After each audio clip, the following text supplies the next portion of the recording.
district, you know the Pope listens. Dynasty, our religion, for the blokes missing. On all of these trades, on all of these plays, on all of these grades. By the end of the day, y'all getting played. So, what you gonna do next? Try to fill up that flex? Send the homie a text? That trash offer's the best? You try to make it complex, then they text you back, now all of a sudden they don't make any sense? Broaden your horizons, boy. Dynasty's not for the Simons, boy. These trades not for consignment, boy. Respect your opponent, y'all some piranhas, boy. This my advice, from me to you. Open up your cute little podcast queue. Search up GOAT District, my dude. Pop it in your ear, man, y'all know what to do. It's the... And I always be traded. And I always be traded. And I always be trading. Y'all try to betray them, but first you gotta bait them. Fish.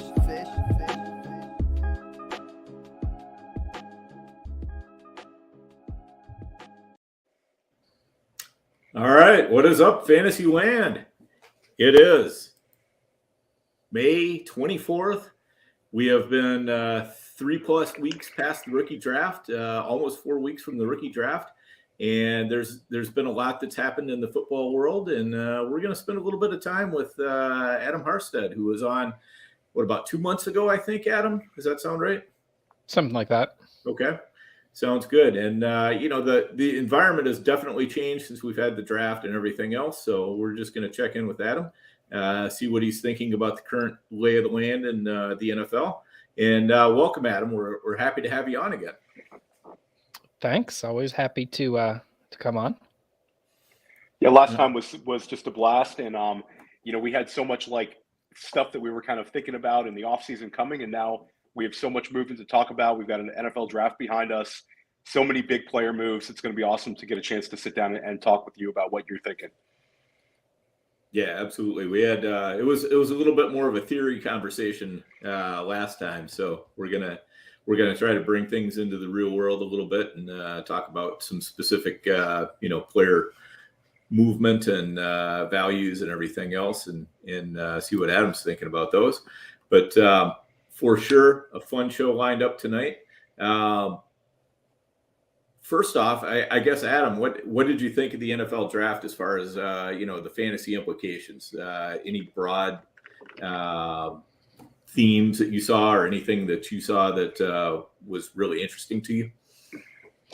Yeah, so I'm a draft capital truther. I tend to believe that however much time we spend on scouting players, the NFL spends more. They spend more money. They're probably better at it than us. So when guys get drafted, that's really the starting point.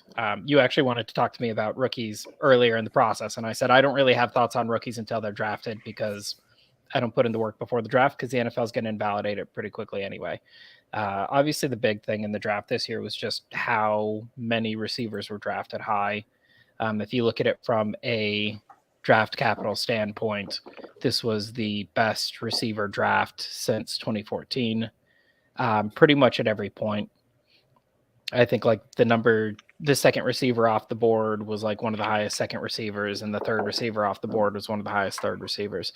So if I had to venture a guess, I'm going to be walking out of my rookie drafts with a lot of receivers this year. Which is fine by me. My teams are actually already kind of deep at receiver, but draft for talent, trade for need. And the NFL has said pretty clearly that the talent this year is at receiver. Yeah, totally. Thoughts on that, Theo? No, I think we touched on this, over the last few weeks since the draft happened. It seems to kind of be a trend that NFL teams are really valuing the wide receiver position. And you're seeing these monster contracts coming in for the successful wide receivers. Hollywood Brown's about to get a huge contract. Terry McLaurin's about to get a huge contract. So you're not just seeing the guys at the very top. You're seeing, guys up into the wide receiver 2 range get these massive deals. And I think that it's going to benefit teams the same way that it benefits teams to get quarterbacks on their first contract. I think it's going to benefit teams to get rookie wide receivers that are highly productive. Second-year wide receivers that are highly productive. So I think this is a trend that we'll see continue, and they certainly like this wide receiver class maybe more than other positions in this class as well. So it's like a perfect storm for this, massive wide receiver draft. And it's funny, like you see guys getting drafted in like the third round that are not even getting drafted in like fantasy rookie drafts right now, like Danny Gray. And, we saw how low Tyquan Thornton went. It's just, there's so many wide receivers being drafted overall that it's kind of changing the landscape of rookie drafts as well. Yeah. On the subject of Tyquan Thornton, I am pretty confident I'm going to wind up with Tyquan Thornton somewhere, because that's what I do. I mean, I had Philip Dorsett when nobody was going for Philip Dorsett anywhere near, and then I had Henry Ruggs, of course. I got and so people joke that I have that type, that little highly drafted speedster, and like, when am I going to learn my lesson? And then last year I took Jalen Waddle, and everybody's like, oh, Harstad's back at it again, and then of course Waddle blows up. So that's why I'm, like I said, that's why I'm a draft capital truther, because on the margins, I'm not going to draft the receivers in the exact order that they're drafted all the time. On the margins, I think we can improve upon that, because we care about different things than the NFL cares about. And some of the advantage that those speedy guys give you doesn't really show up in the stat sheet, which is good for NFL teams and bad for us in fantasy. But by and large, I'm if there's a guy who's drafted that high, who's falling that late in rookie drafts, there's a pretty good shot he's going to wind up on my teams. Yeah, we talked about him last week. A number of us on the GOAT District have been drafting the hell out of him, adding as many shares as possible, because, he's going as high as, mid-third, and as late as I've seen him go in a sixth round. So it's just like, people are like, I know more than the Patriots. I thought this guy would be a fifth, sixth round pick. So therefore, I'm not going to draft him in my rookie drafts. It's just a ridiculous process. Yeah, I think a lot of people hold on to their priors there, for sure. Very much so. And then also, you also have the hate for any Patriots drafted wide receiver, because it's been such a just a cesspool of non-value. So with those two things together, Tyquan Thornton was kind of the perfect storm of the high draft capital taken by the wrong team, and nobody liked him beforehand. So he's just cheap as heck all the way through. And Wan'Dale Robinson, I thought, was also surprisingly cheap throughout rookie drafts as well. Dotson, I'm seeing, is falling a lot too. That I'm seeing him fall into the second, even the mid-second, and I mean, no way I'm letting him past me. If I'm at the top of the second round, I have a hard time imagining a scenario where I'm not taking him if he's there. Yeah, I've seen. I think I've only seen one draft where Dotson went in the first round. Actually, he's been more at the top of the second round for sure. And like Sky Moore is passing him up all the time. Pickens is passing him up all the time. Christian Watson passing him up all the time. I mean, it's pretty much 90% of your drafts. Those three are going to go before Dotson goes. What are your thoughts on that? You're seeing David Bell too, Dan. A lot of times for sure. Yeah, I was just going to mention Bell, that he's going shockingly high, and every time I mention Dotson, some David Bell fan shows up with like breakout age and you like don't draft players who were not early declares, and there's all these rules. And my thing is, I have a buddy, he's on Twitter at 7 rounds in April. It's the number 7 and then the words rounds in April. And his name's Rob. He did his master's practicum for some statistics class on a model that outperformed the NFL draft. And it's a pretty cool model. It does clustering stuff where instead of saying like, this is good, this is bad, it'll look at players who are drafted and it'll say certain constellations of traits are valuable. Like players who are big and fast, but their speed is very straight line oriented and they have slow, like shuttle drills and stuff like that. Like this archetype of player has been very successful. And he had some success with that where he got a professor to sign off saying like, yes, this model does outperform the NFL draft. And I talked to him about it a lot, and he's been working on the model. And he says all the time that like stuff that used to be true isn't true anymore. Like I picked out stuff in 2013, 2014, where like, wow, the NFL is ignoring this. This is a real inefficiency in the market. And 2 years later, it was gone. Because the NFL's hiring smart dudes to do this analysis too, and they're finding the same inefficiencies we are. So it might be true that 4 years ago, you didn't want to draft players who were not early declares. But that doesn't mean it's true today, because if it's that glaringly obvious where some guy with a Google Sheets and a Twitter account is catching on to it, odds are NFL teams are catching on to it too. So that's my big thing. The efficient market hypothesis, which is what I subscribe to, that says it was made for stock markets. Stock markets are relatively efficient, but the draft is also a relatively efficient market. It's one of those theories where every time you disprove it, it just becomes stronger. It's like a zombie hypothesis. If you come up and you say, haha, here's a concrete example where the market is not efficient, the market says, oh, you're absolutely right. P.S. I'm now efficient on that. So that's why I'm such a draft capital truther, because the inefficiencies, there are inefficiencies, but by the time we find them, a lot of times they're closing or the window's closed. But draft capital is forever. One guy that we really didn't draft too much at all, the four of us on the GOAT District, is Christian Watson. I'm just curious what your thoughts on him. You brought up guys who are not early declares. He's an older wide receiver. He is from a smaller school, but yet the landing spot is great, and the draft capital was good. What is your thoughts on Christian Watson?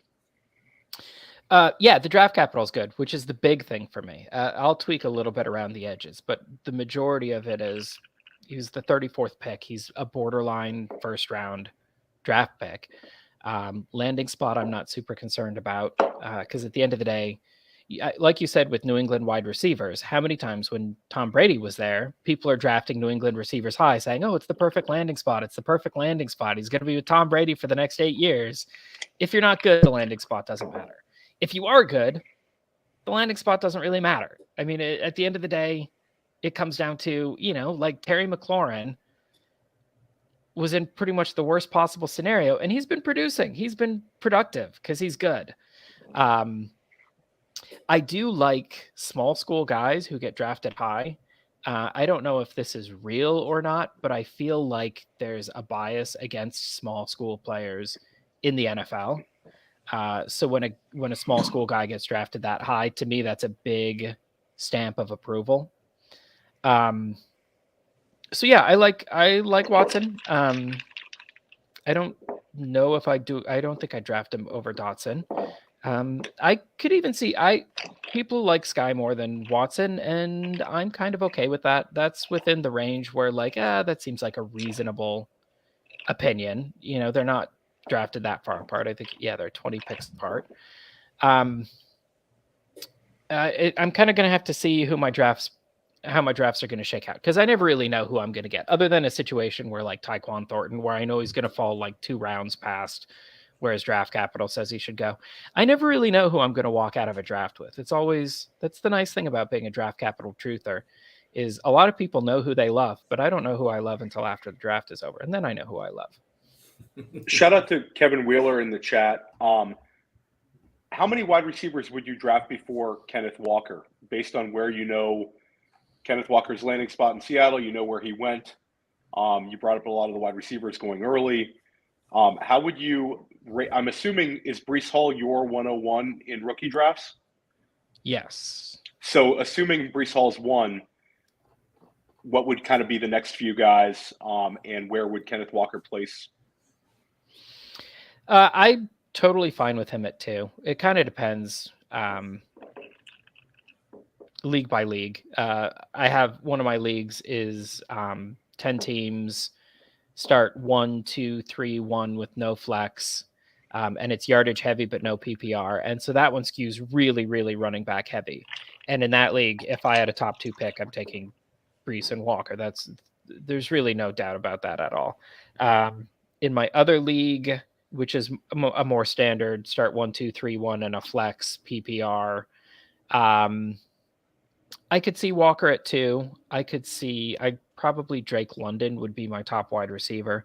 I could see him at 2. I haven't really dug into. I mean, it's a little academic for me because my highest pick is 4. So and Walker's probably not falling to me there. I think that's one where I don't have a strong enough opinion to say this is the right answer, this is the wrong answer. I think any preference in either direction is totally justifiable there. Totally makes sense. So you have Drake London kind of nominally as your top wide receiver, it sounds like. Yeah, I think so. I like all 4 of the top guys: London, Wilson, Olave, and Williams. How about Burks? I guess and Burks. Yeah. I don't know. That's on my to-do list because, like I said, I have the number 4 pick, and I'm assuming Hall and Walker are going to be gone, and maybe Drake London at 3, and then I think it's very interesting who to take at 4 there. Normally, Burks would not really be on my radar, just because the other guys are good prospects and they were drafted before him. And they're good prospects. There's a lot of reason to like Wilson and Williams and Olave. The one interesting thing about Burks is just that he's probably the best bet to be productive as a rookie. And if he's productive as a rookie, he's probably the best bet to be the most valuable a year from now, out of those 4, assuming London's off the table. Because I mean, I think we like to think that we're doing all these complex calculations, but a lot of times dynasty value is how productive was this guy last year and how young is this guy? And if Treylon Burks is wide receiver 24 as a rookie, he's going to be really highly drafted. So that would be the one interesting thing there. And I don't even know if I'll know until I'm on the clock whether I'm going to opt for the slightly better prospect, in my opinion, or the guy with that really interesting year 1 opportunity. Yep. And you mentioned Jameson Williams and Garrett Wilson as well. Maybe kind of share your thoughts on them.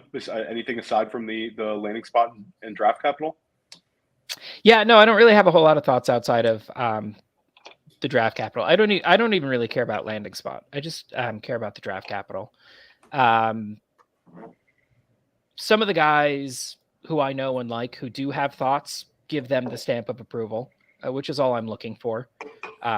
Someone like Matt Waldman or Matt Harmon to come along and say, yeah, this kid can play. I mean, I have no problem with him being drafted where he's drafted. Okay, cool. If he's got the stamp of approval, then I like them.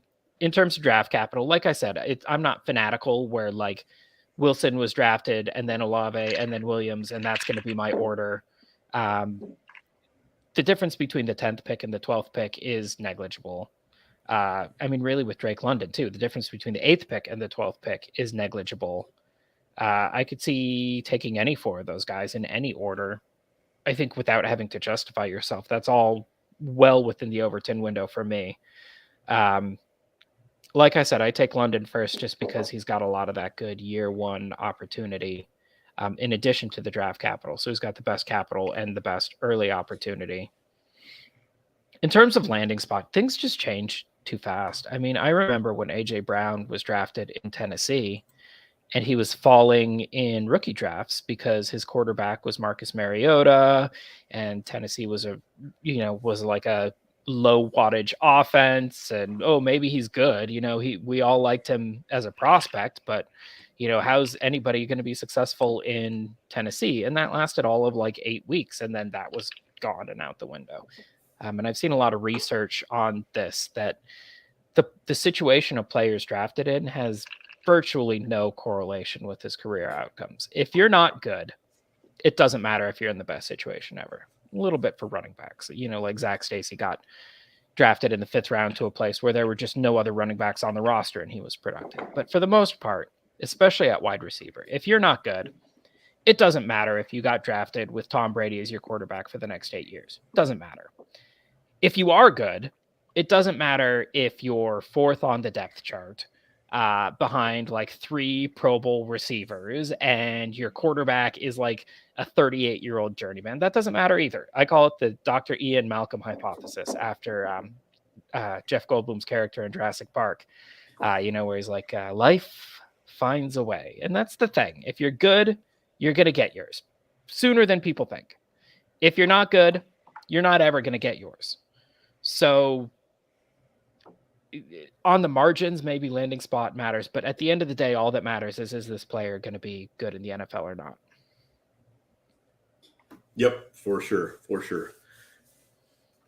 So I don't know if this question will make sense to you yet or not, but do you think there are any best values in rookie drafts so far this year from what you've seen? It sounds like you haven't done your rookie drafts at all yet. So mine are typically pretty late, which I like. I really like it because then it's time for people to get a little silly. I like the early drafts when people are still too hung up on their pre-draft evaluations and they haven't really adjusted to the new reality yet, and you can get some good values there. And then I like really late drafts where like Odell Beckham was drafted 12th overall by the NFL, and then he like is dealing with like some, I forget what even the issue was in preseason, and he's going to miss a couple games to start his rookie year, and he's in like free fall in rookie drafts. And I'm like, do the first 4 games of his rookie season really matter that much to you in a player's dynasty value? Like, what is this? Why is he falling 6 spots from May to August just because he's dealing with like some, I don't even remember what it was, like hamstring tightness or something. Yeah, so I really like those late rookie drafts. There's always some weird stuff that opens up. I think like the middle rookie drafts, I don't know, tend to be sharper because we've had time to think through everything, but we haven't had time to overthink everything. So yeah, in terms of good values, I see Dotson falling a lot. I see Wandale falling a lot. And I have thoughts on the whole wide receiver size thing. It's hard to say too much beyond that. I usually get, and then people say this is a humble brag, but I'm going to say straight up, this is not a humble brag. This is a brag. I'm usually drafting very late in the round, and usually very late in the second round. My go-to move is to get very, very highly drafted quarterbacks or tight ends. And if you look back over the years, I've gotten like Deshaun Watson and Baker Mayfield and Jameis Winston and like Pat Mahomes, and like there's the quarterbacks that go in the late second in single quarterback rookie drafts tend to do a lot better than like the long shot wide receivers and running backs. It does not look like this is going to be the class for that. That's probably not going to be my go-to move this year. Maybe I can get Trey McBride because he's at one of those singlet positions. But otherwise, I mean, the running backs, especially outside of Brees and maybe Kenneth Walker, just aren't that good this year. The quarterbacks look awful this year. Tight ends, nothing really that inspiring. Like, I'm happy to take Trey McBride in the second round of rookie drafts, but other than that, it's just not that exciting. So I really think I'm just going to be getting a lot of wide receivers. I mean, we'll see how the draft falls. I never know until after the draft, but I think this is the year to just hammer the wide receivers. Yeah, totally makes sense. And while we're kind of around that subject, 1912 Fantasy has a question. How long would you keep a player with high draft capital on your team roster that isn't producing? I.e. Thornton this year, Eskridge, Amari Rodgers, Marshall, etc. last year. So I guess 1912 thinks Thornton is not going to produce this year. That's my takeaway. But how long do you keep guys like that? Like I have several shares of Terrace Marshall scattered around on dynasty rosters. What are your general thoughts on that? I'll say last time Adam was extremely harsh to Terrace Marshall and even harsher to Josh Palmer. I don't know. We won't even bring up Josh Palmer, but go ahead and talk a little Terrace. No, Marshall's worse than Palmer. It's wow. just Palmer kind of flew under the radar. Yeah, Marshall had, I think, like the second or third worst rookie season since 2006 by my model. It's bad. Marshall, I would be, if I could get anything for him, I would. And if I'm wrong on that, I'm wrong on that. But like, it's just atrocious the company he found himself in with his usage rate and yards per route run as a rookie. Palmer was bad, but he was like bottom 20 bad and not bottom 3 bad. But he kind of flew under the radar, and people are, I think, giving him more of a pass because of Justin Herbert, which is a real thing. Rookie wide receivers tend to get a mulligan. And I say I love investing in rookie wide receivers because they get that mulligan, where if they're bad as a rookie, you can pivot off and you can recoup most of the costs that you spent to acquire them. Because somebody out there is always going to be like, well, he was bad, but he was a rookie. People underestimate players who are good are usually good fast. I mean, if not first year, second year. Usually they're showing signs by the first year. And even if they're not super productive, at least they're mildly efficient. At least they're getting on the field. Very rarely do you have a wide receiver who winds up being good, who isn't at least showing signs in year one. And very rarely do you have any player at any position who winds up being good, who isn't at least startable in year two. So I don't tend to give a very long leash. I think that's a mistake people make, is giving too long of a leash and not being ready to pull the cord on a guy. And that's just my roster in general. I mean, most guys on my roster don't stick around for more than 2 years, rookies, vets, whoever. I'm just constantly, not even intentionally. It's not like I'm setting out to, oh, this guy's been on my roster for 2 years, let's get rid of him. There's a little bit of that. But I'm just always, I'm never in love with anybody other than Rob Gronkowski. Everybody else is always expendable. I'm willing to trade him. And eventually I even traded Rob Gronkowski off of all my teams too. I had him for 8 years instead of 2 years. So yeah, I think people should pivot off of receivers earlier, especially if it's okay if they don't have a lot of raw total yardage as a rookie. But if their yards per route run is really bad, or if they're struggling to get on the field, or if like whatever happened to Rondale Moore, where he almost had like negative average depth of target. I think he finished the year with, I think, 75 air yards, which is, I mean, that's, I think like the second lowest would be like Jonnu Smith. He has less air yards than Jonnu Smith. And they basically used him like a running back, except without any of the carries. They just used him in the receiving role of a running back. And I don't know what went on with Rondale Moore, but I'd be pivoting off because it's a risk. You had the mulligan. His value was kind of protected for a year. If he doesn't show stuff pretty immediately in year two, it's going to enter free fall. And I don't want to eat that risk. If I'm wrong, I'm wrong. I sold early on Devontae Adams. I traded him away for Dion Lewis, and I was happy with that for like 8 weeks. And then Lewis got hurt. And it sucks. And I wish I had Devontae Adams on my team still, but that's a risk I'm willing to run.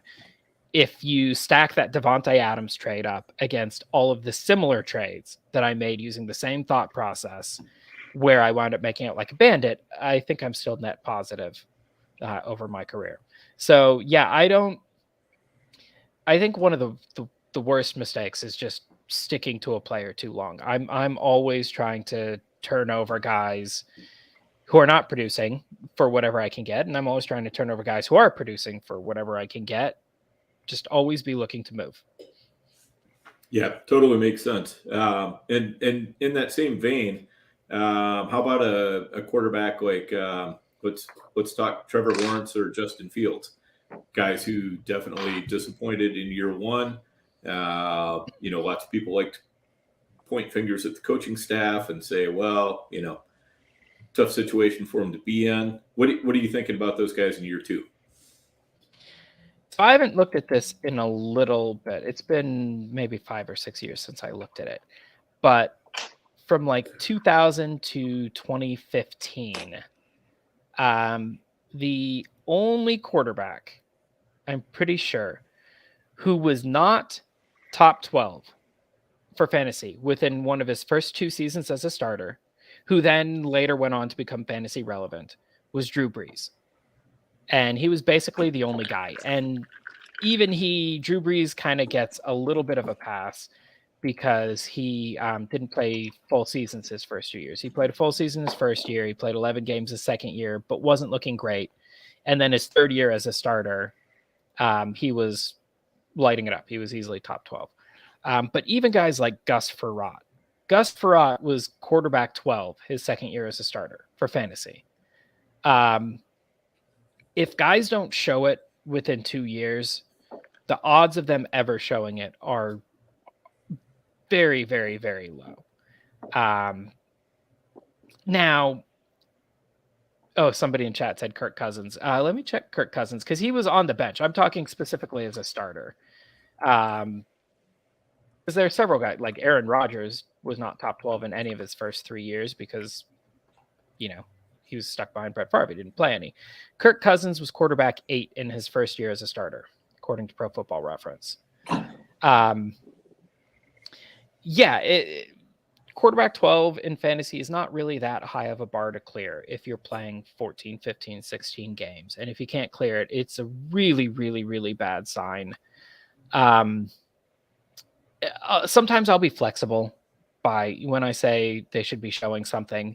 If Trevor Lawrence comes out and he has kind of like a Ben Roethlisberger rookie year where the volume isn't there, the total production isn't there, but he's efficient with what he's doing. Sure, I'll keep him. I'll hold him. I'll give him another chance. But otherwise, if I had Fields, Lance, Lawrence, they would be on a very, very short leash.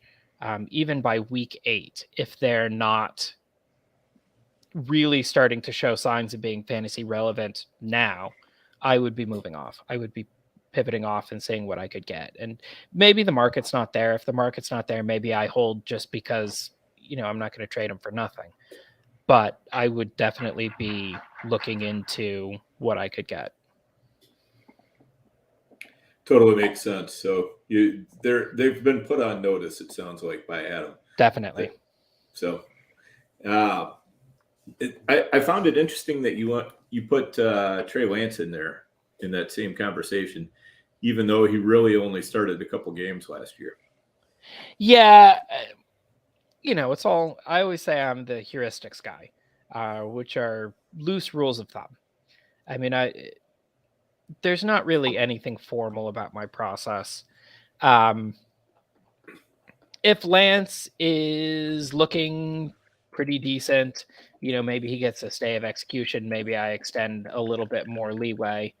But, I know Pat Mahomes is an unfair standard to compare to, but, Pat Mahomes was league MVP his second year. He started 2 games as a rookie and then he was MVP. I don't think it takes as long to get acclimated as people tend to think. People talk about how long the learning curve is at quarterback and at tight end. It's true at tight end too, by the way. You hear all the time about how long the learning curve is at tight end. And it's true that rookie tight ends rarely do anything. But if you look at basically any of the great tight ends of the last 30 years, they were pretty much all relevant as sophomores by year 2. Ben Coates, let me check Ben Coates. I know Wesley Walls wasn't, but they're the exceptions that kind of prove the rule. Yeah, Ben Coates was year 3. So there are a couple exceptions, but by and large, if a guy's going to do it, he's going to do it sooner than you think. Totally makes sense. I've been saying the same thing for years. I mean, players that are really good tend to be precocious as well.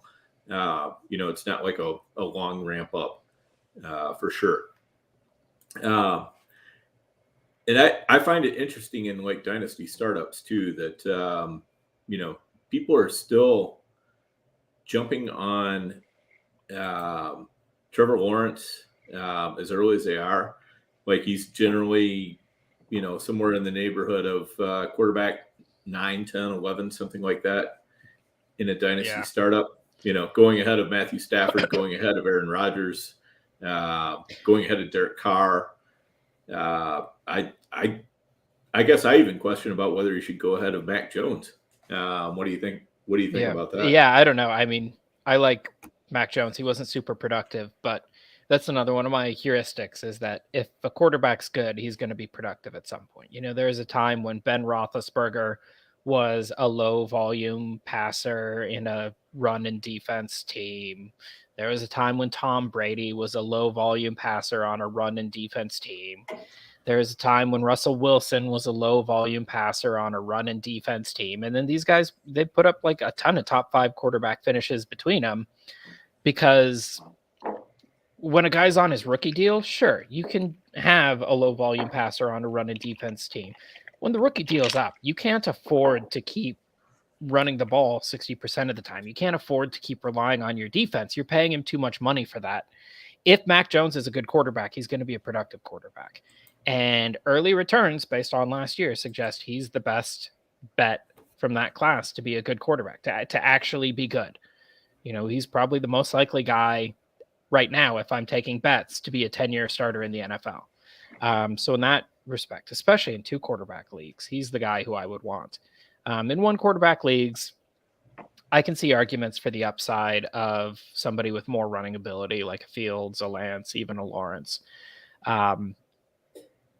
But I think that that's an interesting debate. And like you, I would not be taking Lawrence as the 8th or 9th quarterback off the board. I thought it was a fine pick as a rookie, but part of the reason it's a fine pick as a rookie is because, again, they have that mulligan built in where even if he has one of the worst rookie seasons of the last 20 years, which he did, he's still going to be very highly valued afterwards. And if you start to get cold feet, if you start to get worried that the bottom's about to drop off, you can recoup most of the cost you paid. So basically, you just got a free option. You got a free look at what you had, and then you could decide whether you wanted to keep it or move on. Yeah, totally true. I mean, you can get a first plus for Lawrence, or at least you should be able to in a super flex, even now. Oh, easily. Yeah, I'm sure. Especially with this quarterback draft class, I'm sure there's a lot of people who are going to be on the clock very early in the rookie draft this year thinking, would I rather take Kenny Pickett or would I rather take a chance on Trevor Lawrence? And I'd rather take a chance on Trevor Lawrence than Kenny Pickett, even now. But yeah, I think you could probably get a very high first-round pick for Trevor Lawrence if you wanted one of the wide receivers, or hey, maybe even make a run at Breece Hall. I don't play in many super flex leagues. I don't know where he's going, but it wouldn't surprise me at all. Yeah, no, I think Trevor Lawrence, I mean, if you look at, we discussed the Rotoviz Triflex format, which we play on FFPC with the, it's a super flex with 3 wide receivers. And I mean, you see Lawrence going absurdly high. Do you think that that's a problem that is like a general dynasty player problem where it's kind of hard to put away your priors when addressing younger players when you actually have a lot of data in front of you? Yeah, I don't know. I think a lot of it's just people haven't really dug into the base rates. Cases where a guy starts slow and turns it around tend to be more memorable. We remember the Donovan McNabbs. We remember the John Elways. We remember the Troy Aikmans. We forget the Rick Meyers. So something called the availability heuristic says we tend to estimate how common something is by how easy it is to think of examples, right? So we tend to think that kidnappings we think are extremely common because every time there's a kidnapping, it's on the news, and we can think of examples of that more easily than like children dying due to improperly installed car seats. But the latter is way more common. It's just the availability heuristic is messing with our heads. And I think a lot of that goes on in Dynasty too, where the outliers are so memorable and so salient that they kind of skew our perception of what the actual odds are. So my process, I always try to start with what are the real base rates here? Historically, what are the real odds that something actually happens, that this guy becomes good? And I can adjust from there, but I always want to know the odds first. I can say, I think Trevor Lawrence is going to be different. I think he was such a good prospect that I'm willing to overlook that terrible rookie year, but I want to know the odds first. Yeah, totally makes sense. So real quick, before we get into our next question, let's make sure that if you are if you're watching the YouTube right now, make sure you've already hit the like button. Make sure you've already subscribed if you haven't done that. If you're catching us on the podcast, we would really appreciate if you would like us, subscribe, do whatever it takes to make sure that podcast downloads every time. So it's always in your queue. And, if you always are on one format and never on the other, hey, we appreciate it if you even just come over and, say hi on YouTube and just hit that like once anyway. It's available even after we do it live here. So, for those of you who are a little bit less familiar with the YouTube, you can catch it anytime and you can hit that like button anytime. So please make sure you're doing that. And then also let's talk real quickly about one of our sponsors, the FFPC. Theo, they are firing on all cylinders here. Just literally every kind of draft you can want. We have best ball tourneys, two different kinds. We've got, the regular best ball tourney, and then we've got the Superflex best ball tourney. We've got dynasty startups. You can do Triflex. You can do standard. You can do Superflex. You can do best ball. You can do combinations of those. And then don't forget we've got the Football Guys Players Championship. $350 gets you an entry. $500,000, $500,000 for a grand prize. And then, of course, if you're into the big bucks, the main event, $1 million grand prize, cost you about $1,900, $2,000 to get in, depending on whether you're doing it live or online, but definitely worthwhile. And if you've never been out to Vegas, the FFPC runs a great show out in Vegas. Theo and I are out there every year, so definitely make sure that you, if you get a chance, come on out. It'll be worth it. You'll love it. I went out back in 2013, been hooked ever since. Theo, what was your first year out there? I went a few years back, and then I kind of had a little hiatus. There was COVID, the COVID year, they canceled it. But last year was a blast. Dan and I took down a main event league. We won it, and we're heading back there this year. We're going to be splitting the team. So if you guys want to go head-to-head against Dan and I, we're going to be drafting the Friday night draft for the main event. And Dan, we have a pretty fun Football Guys draft next week, don't we? Yes, we do. We're doing what we call the hard way. It's as Theo said, it's a Football Guys draft. So we're drafting for the Football Guys Players Championship. I guarantee that the winner of the $500,000 grand prize is not going to come from this league, because it's ridiculous who is in this league. We're talking Dwayne McFarland. We're talking about two-time FFPC winner Abib. We're talking about Austin Martin. Yeah, won the playoff challenge before. The list just goes on and on and on. So it's insane. We will be live streaming that as well. So make sure you check that out. That's going to be on next Tuesday night. And there was a very prestigious winner of the league last year, so we don't need to talk about that one. I managed to take that one down. And, yes, you did, Theo. I'm looking forward to it again this year. So that's always a blast. It's like pulling teeth being in that draft, but it's just awesome, and it's a lot of just fantastic players. So I'm really looking forward to it. Yeah, you and I were both in the playoffs, so that was absolutely. We were head to head. That one game was like a 200 point outburst. It was I think you had a very high scoring game as well. So we had like a classic playoff game, and I managed to win the championship. So it was a really, really fun run. I doubt I can repeat, but I'm going to try my best. Yeah, I don't remember exactly what my score is, but I do remember it was very disappointing to lose with that score. So yeah. It was a good job by you with your lineup just came out and absolutely crushed that week. So, but for sure, tons and tons of fun.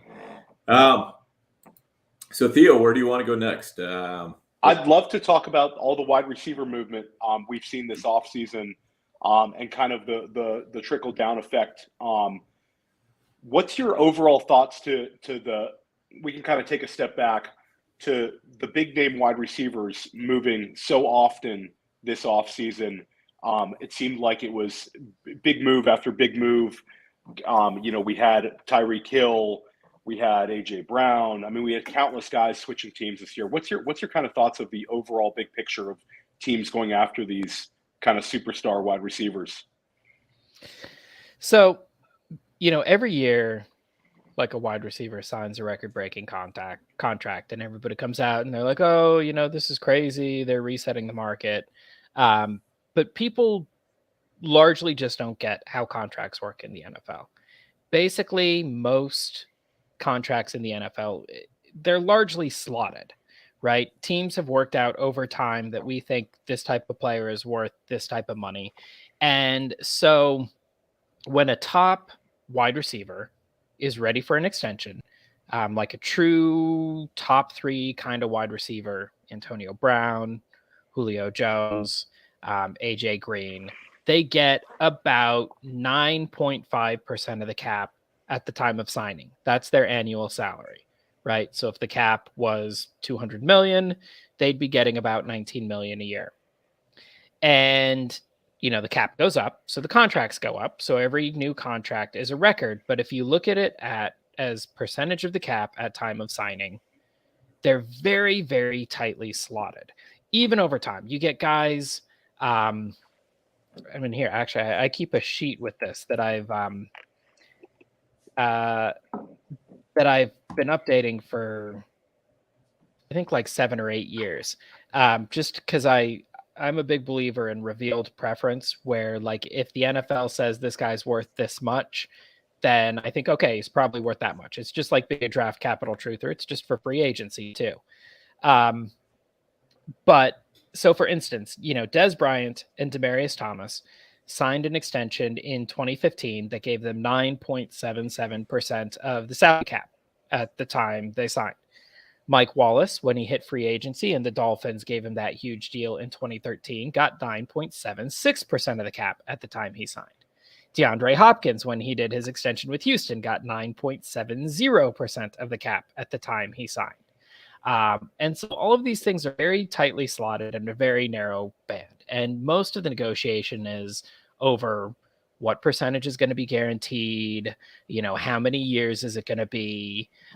There's some negotiation on that. But by and large, the annual salary is the annual salary. And the exceptions to this have proven to be outliers. Calvin Johnson, when he got his mega extension in 2012 or 2013, completely blew the slotting system off the map. He was nowhere near. I forget exactly what he got, but it was just not in the same universe. And the league basically ignored it. The next time somebody came up for an extension, they said, well, this is the slotting system. We're just going to ignore Calvin Johnson. Like, he doesn't fit it. They did something crazy there. We're just going to ignore it. This offseason, people have been acting like it's the Calvin Johnson thing. Christian Kirk got that big deal in Jacksonville. And people are like, oh, wow, the Jaguars ruined the wide receiver market because of Kirk Cousins. But it wasn't just the Jaguars because of Christian Kirk. I'll probably call him Kirk Cousins one more time, so I'll apologize in advance. Sorry, Kirk Cousins. Christian Kirk. It wasn't just the Jaguars. The week before that, Mike Williams signed a 3-year extension. They gave him 9.62% of the cap at the time of signing. He signed for Dez Bryant and Demaryius Thomas money. And whatever you think about Mike Williams, he's not a comparable wide receiver to Demaryius Thomas when he was coming off of 3 straight 1,400-yard seasons. He's not in the same ballpark as Dez Bryant when Dez Bryant's coming off a 16-touchdown season. So Mike Williams was about a percentage higher than he should have been. And then Christian Kirk, who I definitely got it right that time, was about a percentage higher than he should have been. DJ Moore signed for 9.92%, which his closest comp was Julio Jones in 2015. Based on past history, he probably should have gotten a percentage less. And so what we're seeing is the market has just completely changed. Like, the market is different now. Everybody is getting about a percentage more than they would have under the old paradigm. And what we're seeing is there are some teams who buy into this new paradigm and think, yes, this is the appropriate value for wide receivers in today's NFL. And there are some teams who say, no, the old values were appropriate. These new values are overpays. And if you overpay for players, it comes back and it bites you. And so I think the reason we're seeing a lot of movement is we're seeing teams who believed in the old system, who had great wide receivers. And of course, the wide receivers all believe in the new system. They believe in the system that gets them that extra $3 million a year from wherever they were, whether they're Christian Kirk or Mike Williams or DJ Moore or Tyreek Hill or Devontae Adams, up and down the entire range. So the wide receivers want that extra 1%. And so they're willing to hold out for it.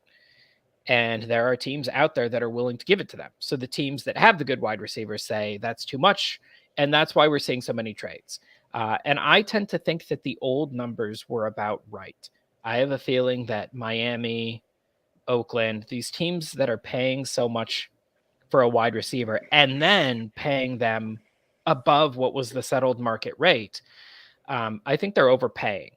And I think they're going to regret it down the line. But that's why I think we're seeing so much movement right now, is because there seems to be this whole battle of paradigms playing out in the league right now. And 5 years down the road, I think we're either going to be back in the old slotting system or we're going to have this new slotting system and it's going to be the new normal going forward. And I'm curious to see.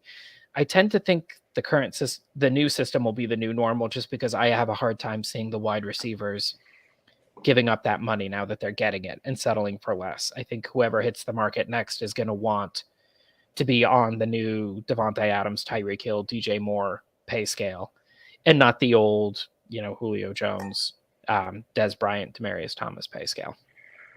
Shout out to 1912 who had a question. Your 9% figure, does that also apply to like year 2 and 3, or are you specifically looking at like the year 1 that they're signing that contract?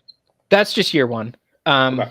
And it seems like a pretty simplistic measure. It seems like you should value the contract about whatever. But like I said, if you look at contracts this way, it becomes pretty clear pretty quickly that this is what the NFL is doing. And the other thing, that the negotiation points aren't really over salary so much as over, okay, we think you're in this alpha 1A tier, which means we're going to give you 9.6% of the cap, 9.7% of the cap. But we think you're better than Mike Wallace. So we're going to guarantee 60% instead of 40%. Or, we're going to give you a 3-year deal so that you'll hit free agency before you turn 30 and you can cash in a second time. Or there's negotiation around that. And you also see that wide receivers who hit free agency tend to make more than wide receivers who sign extensions, obviously, because there's more bidding in free agency. But by and large, it's just take your average per year, subtract out any money that's not likely to be earned. Like the last year on the Tyreek Hill deal is totally fake. He's not going to get that last year. So strip that out, calculate the new average per year, and divide it by the cap for the year that he signs. And that's the slotting system for the most part. Okay. Makes sense. So I guess my question on that would be, since we're talking about it in terms of percentages, the salary cap really then becomes a sort of a zero-sum game. So if if these teams think they have money to pay wide receivers more, they must be planning to pay some other position less.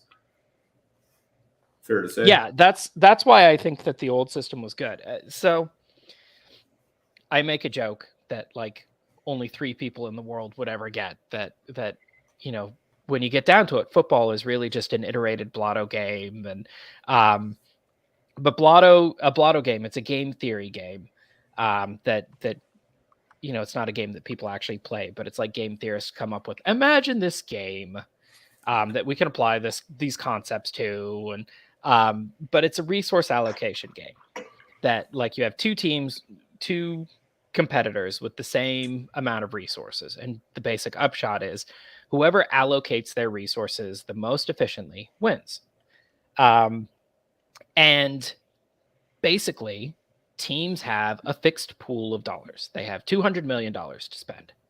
And the league has a fixed pool of wins. There's 17 times 16. There's 272 regular season wins up for grabs.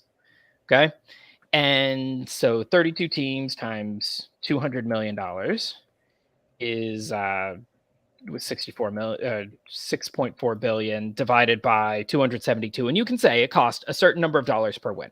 Over the course of the year, teams are going to spend X dollars per win. The teams who can get more wins for fewer dollars are going to be the good teams. The teams who can get fewer wins for more dollars are going to be the bad teams. And so when you're signing a guy an extension, that's what it comes down to is Tyreek Hill, we're paying him an amount where he needs to give us basically 1/2 win over replacement to justify this cost. Is Tyreek Hill going to do that? And if he is going to do that, then he's underpaid. He's adding surplus value to your team. Your team just got better. If he's going to give you 0.4 wins over replacement, 0.4 is a lot. That makes him like a top 10, top 15 player in the NFL. I don't know the exact values, but he's a top player in the NFL, but your team still got worse adding him because you spent more than that was worth. And you're not allocating your resources efficiently. And so we'll see again over the coming years how this plays out. But I tend to think it's going to be one of those things where the teams that are paying these receivers so much money are going to be worse than the teams that are trading these receivers away and going with cheaper options.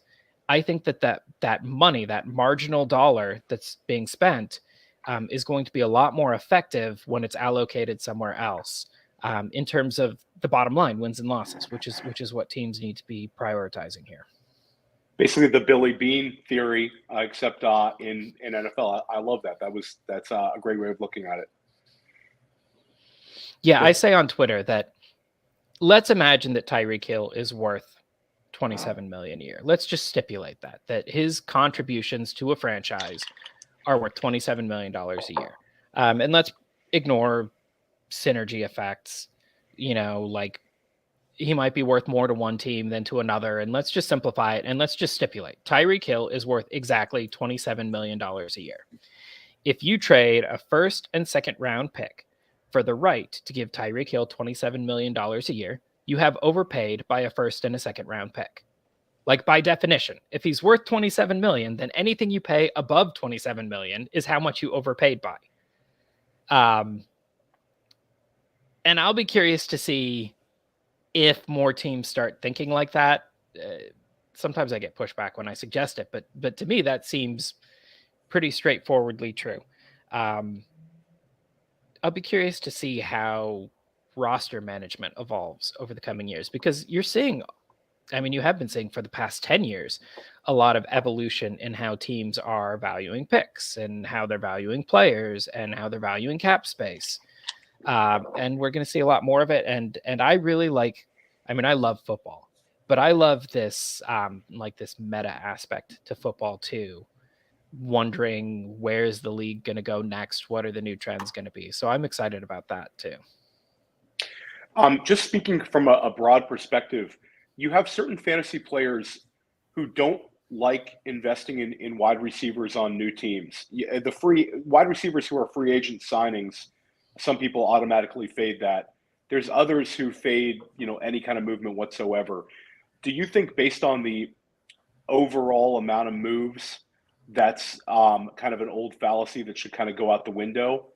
Or is that something that you're still kind of looking at? I don't know if that's anything you've ever adhered to, but just curious about that. I don't know how long y'all have been playing fantasy football. When I started around 2002, the received wisdom of the day is never get wide receivers changing teams. It was all wide receivers changing teams suck except for Henry Ellard. And that was the received wisdom. And we talk about markets updating and correcting, and that's in 2002. We were not too far removed from the advent of free agency. Players just weren't changing teams before 1995. Like, our sample size to look at was minuscule. And as we've Good gotten a old bigger plan sample, B free agency. yeah, absolutely. Of course, wide receivers who change teams are not doing anything. Like, nobody's changing teams. And if the original team was letting him go, odds are really good that, you know, they just aren't that good. We've seen a lot more since then. You know, we saw Terrell Owens change teams 4 or 5 times and light it up everywhere. We saw Randy Moss set the single season touchdown record his first season with a new team. But we even saw, you know, like second tier guys, Lavernus Coles and Santana Moss, ping-ponging back and forth between Washington and New York and, you know, tearing it up everywhere. We see a lot. I think we see a lot of receivers who are excelling in their first season with the new team. Like most things, it comes back to, is this player good? If so, they'll probably produce. If not, they probably won't. And that's not really a satisfying insight, because that doesn't simplify anything. Is this player good is the hardest question of all to answer. But I think it lets us focus in the right direction. I don't worry so much when a guy's changing teams about, you know, how other players have done changing teams. I worry about, is this player good? AJ Brown, I think, is very good. I think he'll probably be fine in Philadelphia. I like Devontae Smith still, even after AJ Brown changes teams, because, like I said, life finds a way. I don't know what it looks like 6 months ago. If somebody told you AJ Brown would be out of Tennessee, you wouldn't have believed it. Things change fast.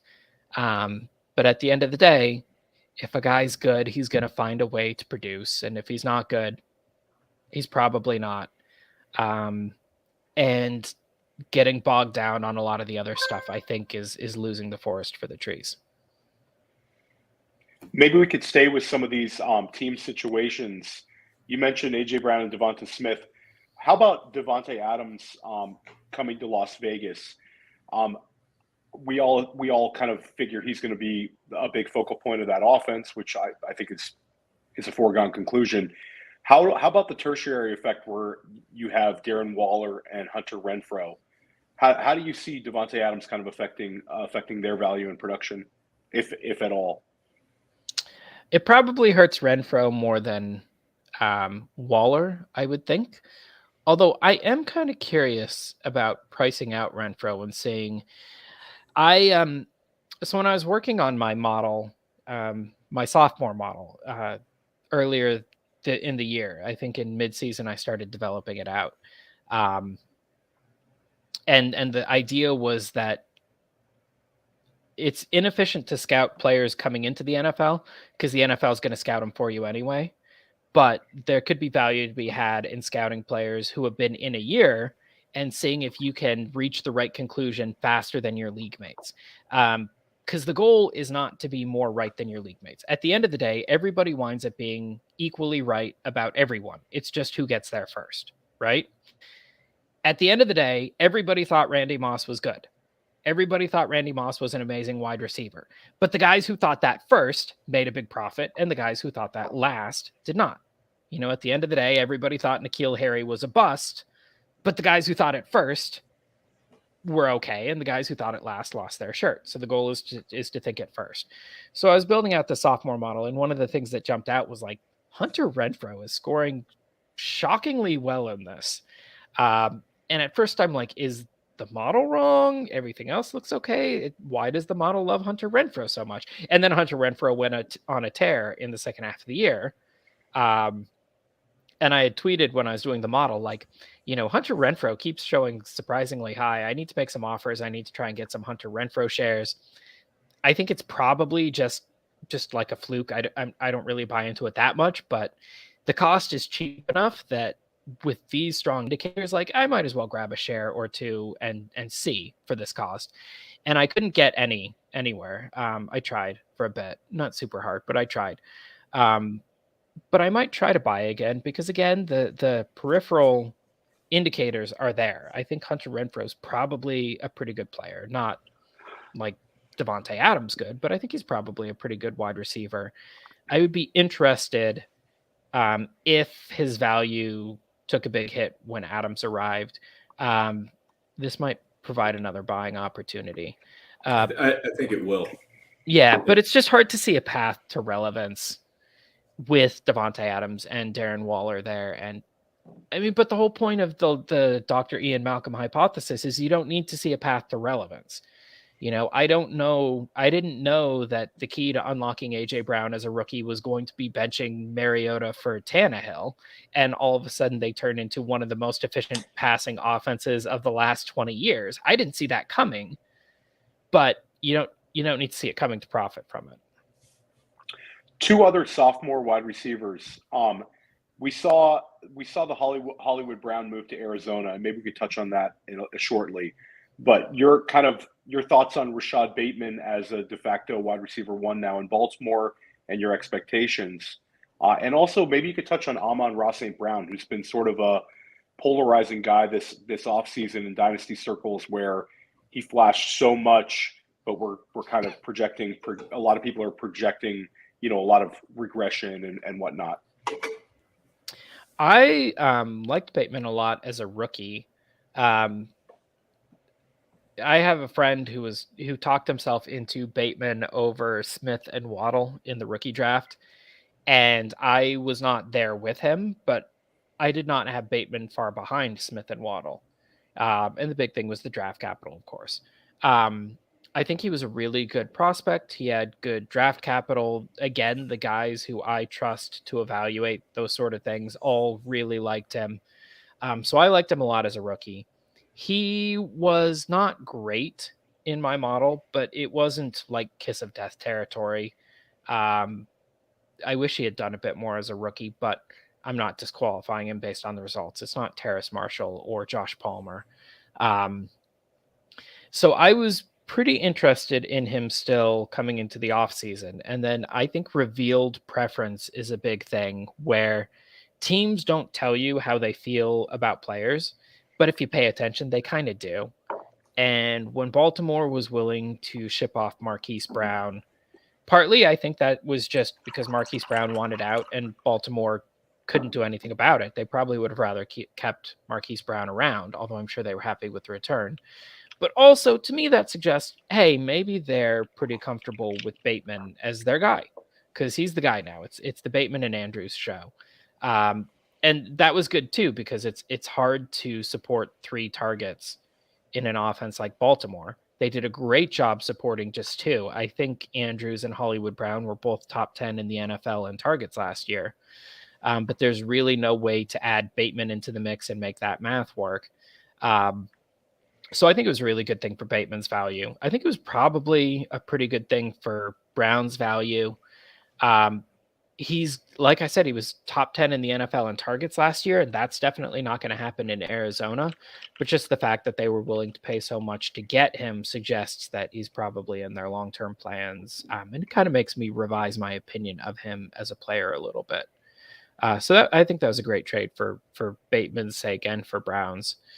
In terms of Amon-Ra St. Brown, a guy I like to compare him to a lot is Elijah Moore, who I think is a better receiver and who I liked more as a prospect. But if you look at it just statistically, you look just at their production, they basically were identical as rookies. It's just Elijah Moore was 6 weeks earlier, and then he got hurt.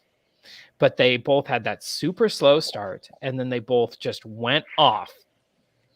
And they kind of both have the same thing going on where, like, quarterback play wasn't great, but they were market share hogs in a team with no other targets. And in my model, they came out with nearly identical scores. And I obviously prefer, again, because of the draft capital and because he's got that stamp of approval from the people who I trust to evaluate wide receivers. But Amon-Ra St. Brown was a lot cheaper than Elijah Moore, and now both Moore and St. Brown, see their teams draft a rookie wide receiver in the top 12. And it's interesting that Moore held his value really well, and St. Brown, everybody I think was looking for an excuse to move off of, and so he tends to be falling. I like him. I would take some speculative pieces on. I get I get all the reasons why people doubt the production, but at the end of the day, the production is the production. There have been a lot of receivers who have been in situations that favorable and who haven't done anywhere near as much with it. So I care a bit less about how the production looks and more about just the fact that the production was there. No, I agree completely on that.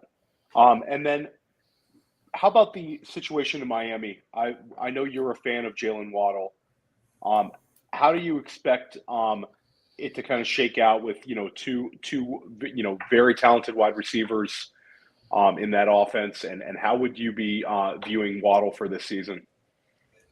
This is definitely one where I've got to go to the Ian Malcolm hypothesis, because I look at that offense and I see two of the most talented deep threats in the NFL, along with a quarterback who can't throw deep. And I'm like, what's this going to look like? I don't know.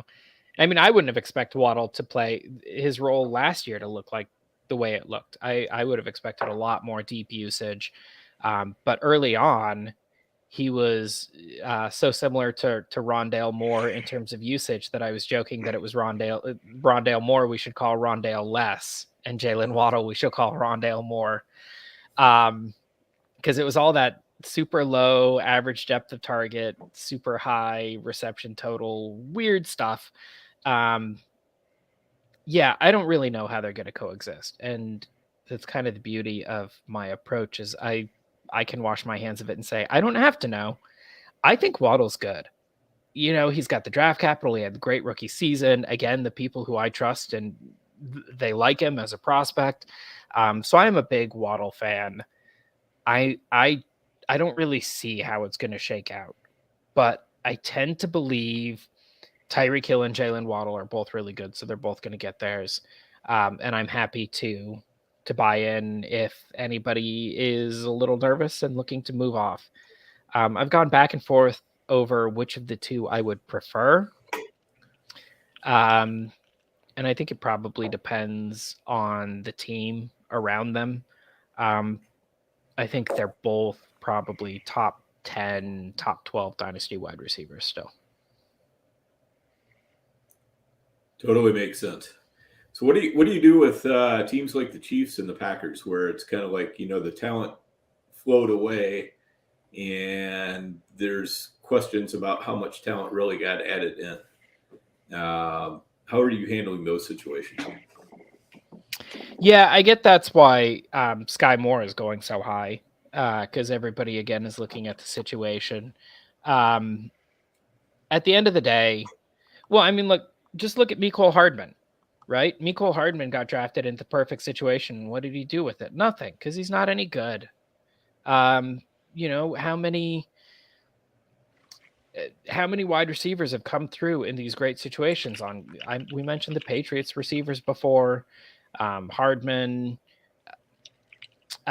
Jeff Janis, if you want to go into the deeper cuts on the Packers, and how many wide receivers have gone through Green Bay other than Devontae Adams, who just couldn't stick and couldn't do anything despite playing with Aaron Rodgers because they just weren't any good, or they weren't good enough. Every receiver in the NFL is good, but they weren't NFL good. They weren't good enough. I hope that there's somebody good in there, but we've seen good quarterbacks have good seasons without any standout. Tom Brady won an MVP in 2010 with, one of the best 2 or 3 seasons of his career. I think it was his only unanimous MVP. With, I think his leading receiver had like 800 yards. That was the year Wes Welker was recovering from that torn ACL late the year before, and everybody was shocked he was even playing because no player had come back that quickly from an ACL tear to be like anything.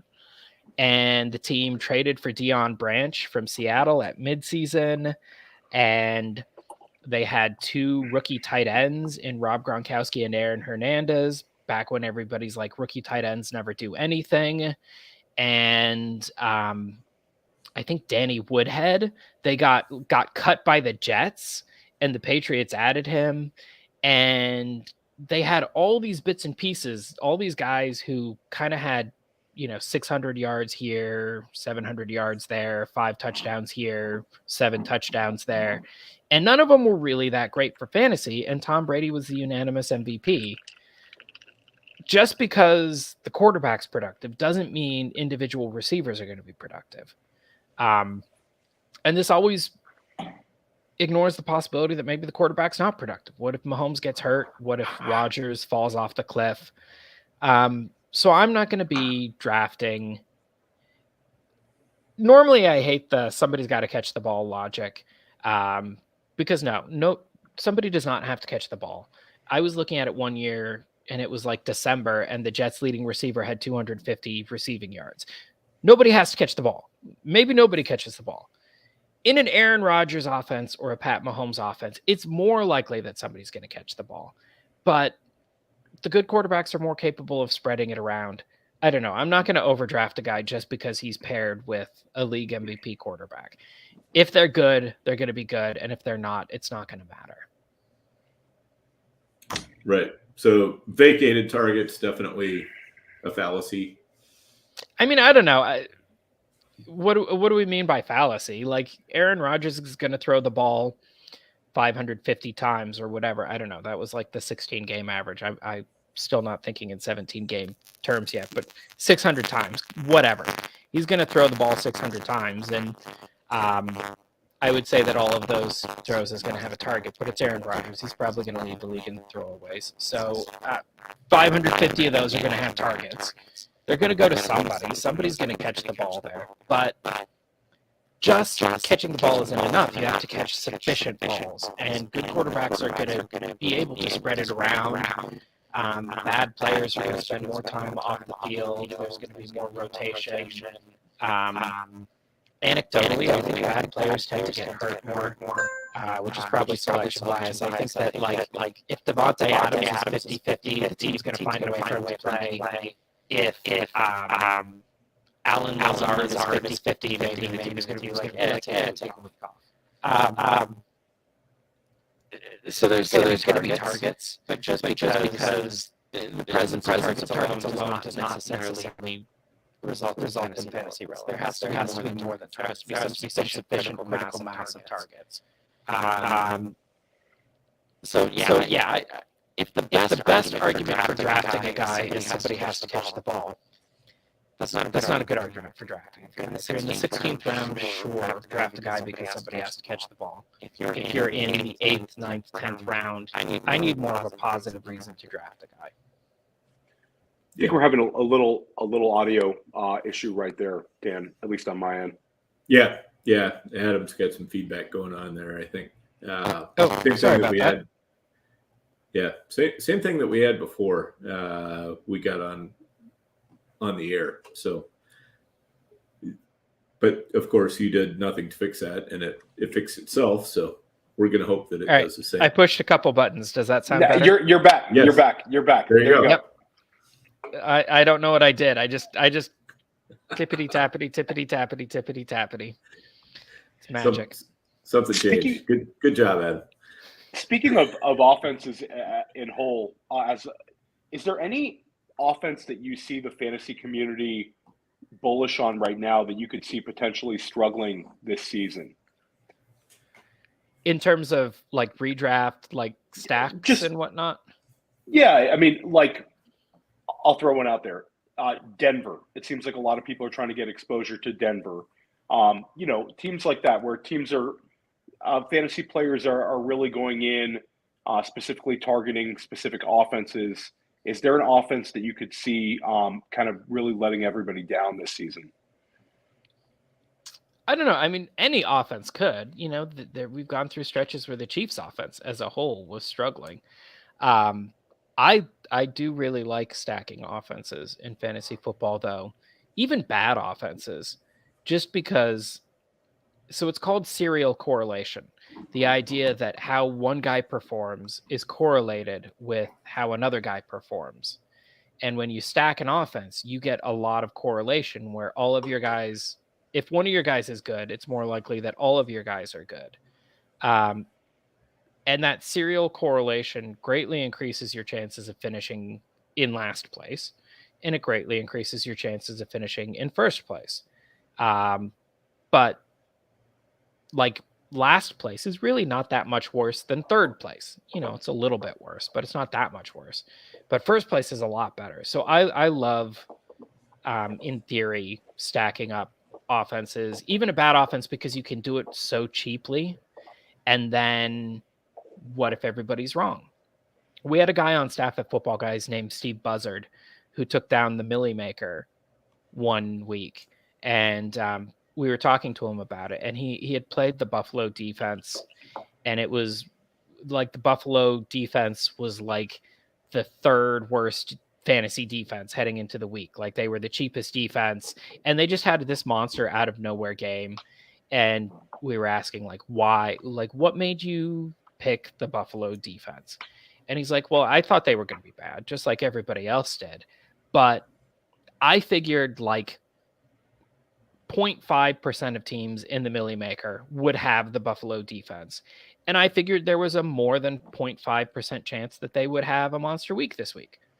So that's what it was. I thought maybe there was like a 3% chance they would have a monster week. So I thought they were going to be underrepresented. And I think stacking bad offenses can be like that too, where, okay, Washington's probably not going to be a great offense this year.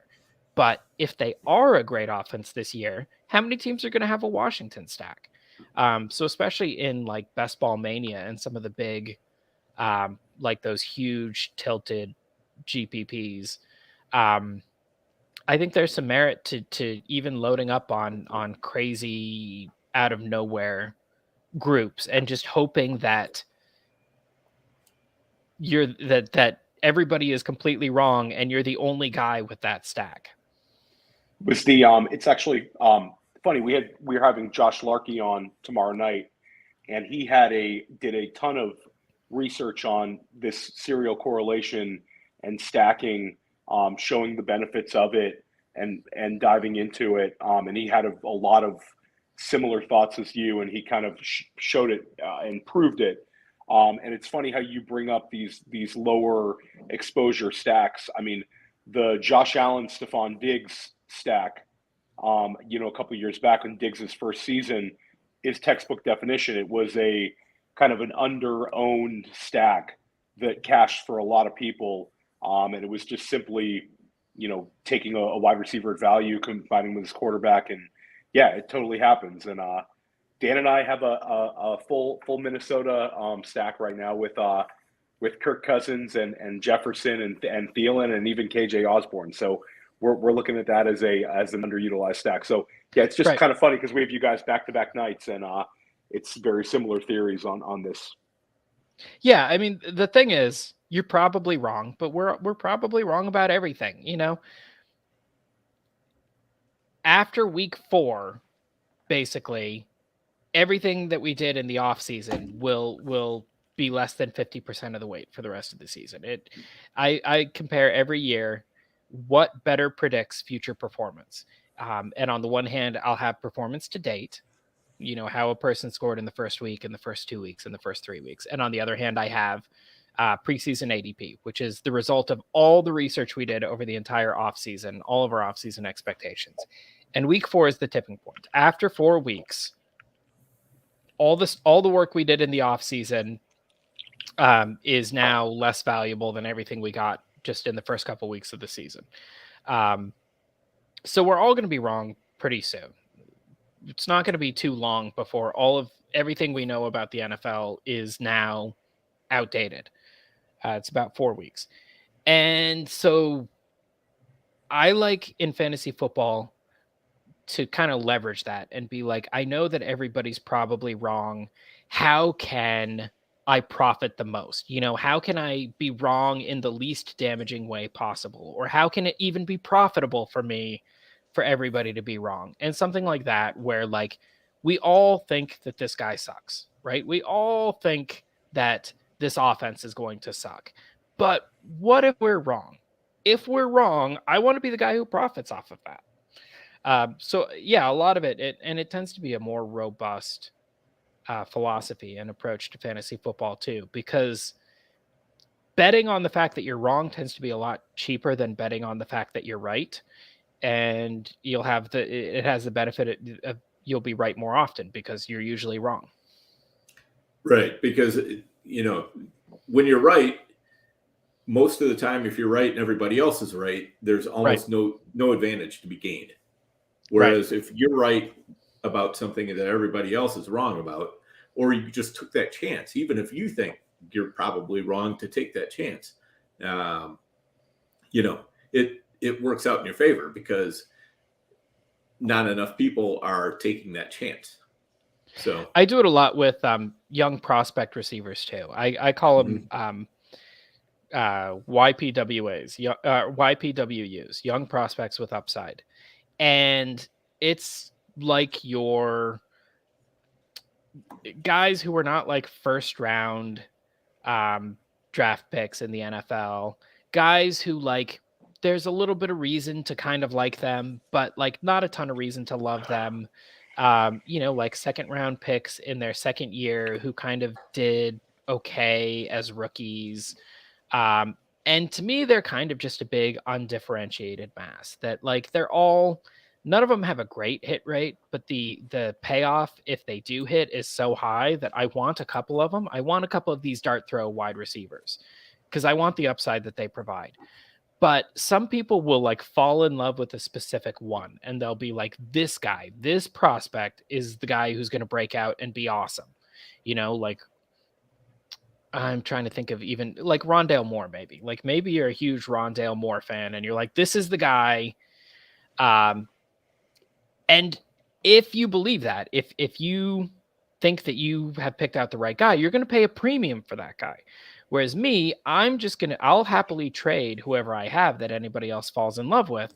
And at the end of the day, I want to wind up with like the cheapest guys in the bucket, right? I'll trade all of the hot commodities for the cheapest guys in the bucket plus a little bit extra. And my hit rate, I figure, is going to be about as good as your hit rate, but I'm banking all that extra stuff too because my process is more robust because, I'm not betting that I'm right. I'm betting that I'm wrong and banking that little extra profit in the process. And then, like I said, at the end of the day, a lot of these unsexy guys wind up hitting at about the same rate anyway. Right, exactly. And the thing is, I mean, we only care if we cash. You want to cash. So whatever the cash line is, and whether you're talking about a standalone league or a tournament or whatever, if you hit that cash line, make your money back, then everything's good. But otherwise, I mean, there's no real value to finishing, in fourth place or whatever the first non-casher happens to be in that particular league or that particular format. And the beauty of it too is in Dynasty, if you are not one of the people who cashes, then you really want to do bad because then you get the 101. Or whatever, maybe there's a tournament for the 101, but you want to, if you're not going to win the playoffs or if you're not going to significantly cash, then you might as well be in the losers bracket. You recently tweeted about the discrepancy gap between dynasty rankings for running backs and redraft rankings for running back.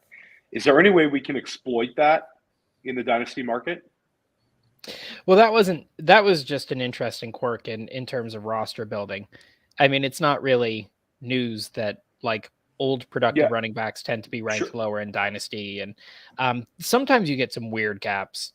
Like Gabriel Davis is 23. He's ranked, I think he was like 29th in redraft average. I average out a bunch of sources. He was like 29th in redraft and 43rd in dynasty. And my process is Gabe Davis is 23. If he finishes this year as a top 30 wide receiver, he's going to be going a lot higher than 43rd in dynasty next year. If he puts up 1,000 yards and 7 touchdowns or whatever, he's going to be going higher in dynasty because he's going to be a 24-year-old wide receiver coming off of a top 30 finish. And by and large, I think that redraft is a simpler game than Dynasty. Not necessarily an easier game, but a simpler game. Fewer moving parts. I think if there's any uncertain projection, the redraft guys are more likely to be right than the Dynasty guys. Case by case basis. Sometimes the redraft guys will be right. Sometimes the Dynasty guys will be right. But probably 60-40, the redraft guys are going to be right more often.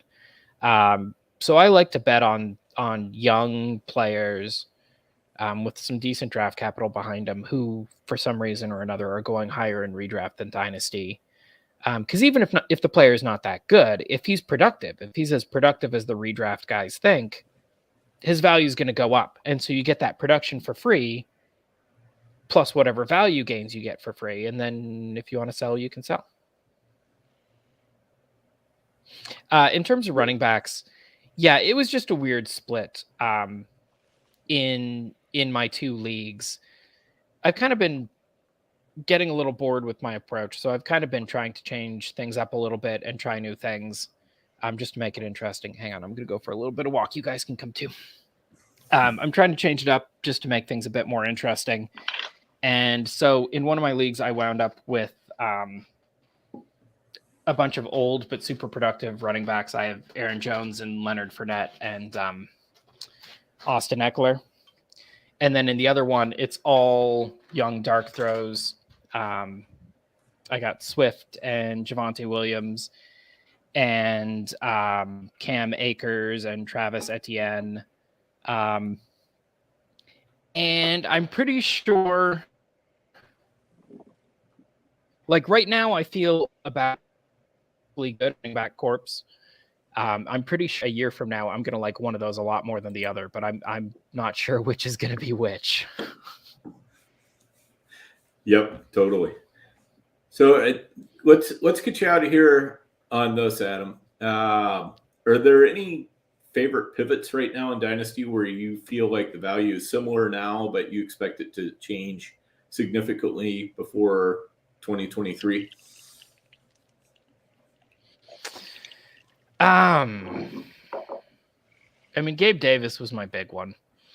Okay. I haven't really looked across the entire league yet. I've just looked at my teams, and I have a spreadsheet that I update, and I just started. I always call it Dynasty Roster Eval Season, and I'll tweet out like observations from my spreadsheet. But I always start with my teams, kind of come up with an action plan for the off season. You know, I want to get younger at this position. I want to get better at this position. I want to get, I need some more exposure to upside here. And then I can spend the off season executing that. Yeah, I'm trying to think if there are any other glaring, weird value discrepancies. Normally rookies are one of my favorites. I think rookies tend to be undervalued, but I think the dynasty market, it's like all markets where there are inefficiencies, but they close and they catch up.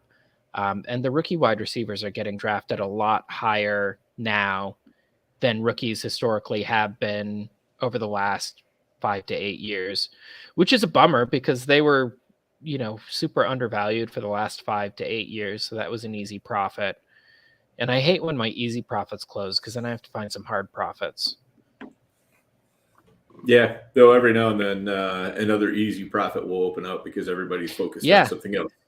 It's great. And then you can ride it for all it's worth for, you know, a little while until it closes. The one nice thing is buying injured players. That one's been around since I started writing about Dynasty. That was originally the thing that I was known for. And people would, whenever a guy tore his ACL, people would tweet me on Twitter, you know, hey, do you have any offers out for him yet? Because that's what I did is like, you know, people always, not always, sometimes they don't, but sometimes after a guy gets injured, you'll see a huge drop in dynasty value. And anytime that happens, pretty much guaranteed within 3 to 5 months, it's going to rebound. I mean, look at Travis Etienne. You know, last year I had, again, one of those late rookie drafts, and I got him at 1.09 or 1.10 after he was going like 1.04 early on. And you look at his value now, And what's it, like I could probably trade him for the I don't know what I could trade, but it probably pretty high. He's back up in the top 20 dynasty running backs again. And he didn't have to do anything. He just took an entire year off. It's a great, safe place to park value. He's not going to lose any more value once his ACL is already torn or whatever. What's he going to do? Tear his other ACL? Probably not. It's much less likely to happen than if he were actually on the football field.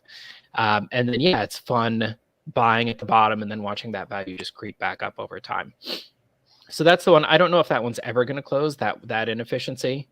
But the other things I do kind of open and close around. Sometimes I'm hoarding rookie picks. Sometimes I'm trading for vets. It just depends on what the market's doing.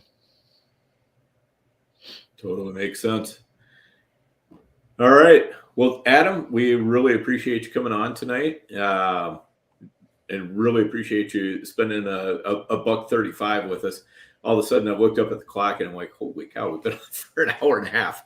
So appreciate your willingness to stick around. I always like going on other people's podcasts. Yeah, I always like going on other people's podcasts because then my only job is talking, and talking is super easy. There you go. Yes, well, we definitely appreciate it. So,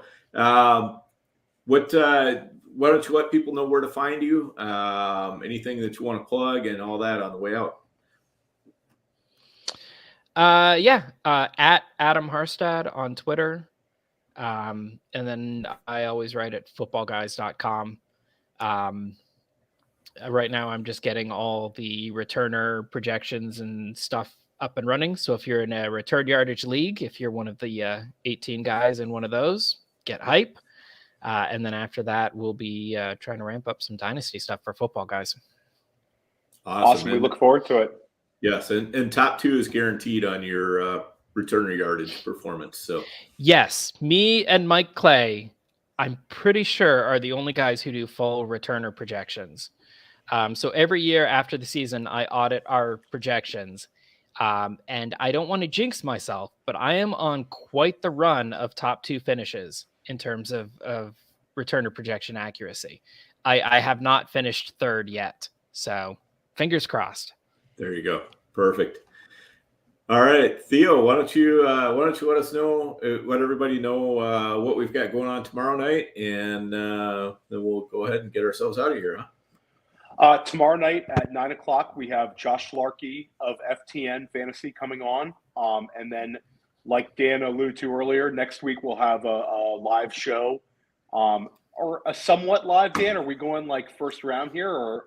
Oh, I think the plan is, if we can put it together, we're going to do a complete live show here. So complete live show. We're going to have the whole draft covered.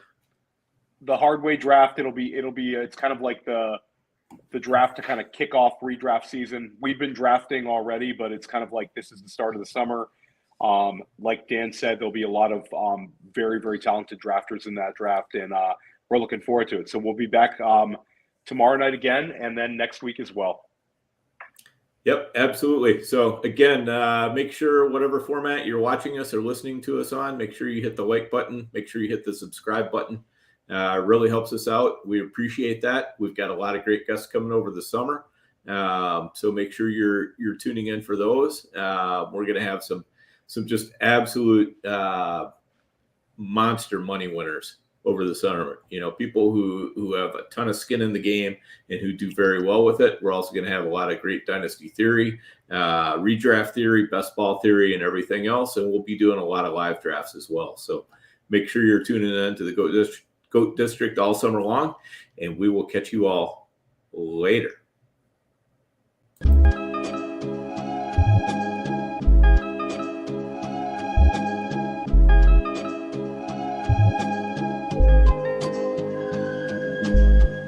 Goat District, the Pope listens. Dynasty, our religion, for the blokes missing. On all of these trades, on all of these plays, on all of these grades. By the end of the day, y'all getting played. So, what you gonna do next? Try to fill up that flex? Send the homie a text? That trash offer's the best? You try to make it complex, then they text you back. Now all of a sudden, they don't make any sense. Broaden your horizons, boy. Dynasty's not for the Simons, boy. These trades not for consignment, boy. Respect your opponent, y'all some piranhas, boy. This my advice from me to you. Open up your cute little podcast queue. Search up GOAT District, my dude. Pop it in your ear, man. Y'all know what to do. It's the and I always be traded. And I always be traded. And I always be trading. Y'all try to betray them, but first you gotta bait them.